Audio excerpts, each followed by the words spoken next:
এটি হলো আঞ্চলিক ভাষার কবিতা। কবিতার সংক্ষিপ্ত সারটা আমি একটু বলে দিলে মনে হয় সবার পক্ষে বুঝতে একটু ভালো লাগবে এবং অনুভব করতে পারবে, উপলব্ধি করতে পারবে।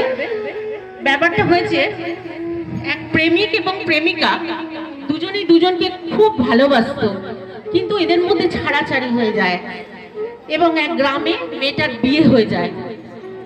সেই ভালোবাসা, সেই মেয়েটার যে বিয়ে হয়ে গিয়েছে, এবার ছেলেটা তাকে দেখার জন্য গাড়িতে করে, বাসে করে যাচ্ছে।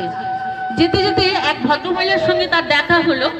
দেখা হতে গিয়ে তাকে জিজ্ঞেস করলো, আচ্ছা এই গ্রামটা জানো কোথায়? বলে হ্যাঁ সবাই জানে, এই গ্রামটা জানে না, তারা তো সবাই বড় লোক। কিন্তু ঘটনাটা কি জানো? তার হাজব্যান্ড তাকে খুব মারধর করে, তাকে এরকম ভাবে বলছে। তাই ঠিক আছে, বলছে তারপর কি হলো? বলছে তারপর সেই তাকে ঘরে রেখে আগুনে পুড়িয়ে দিয়েছিল।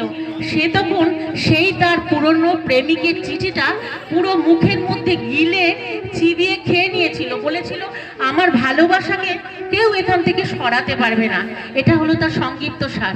তখন সেই ছেলেটা, তখন সে আবার ফিরে গেল, বললো আমার তো সবই জানা হয়ে গেছে, এবার আমি আমার কবিতায় আসছি।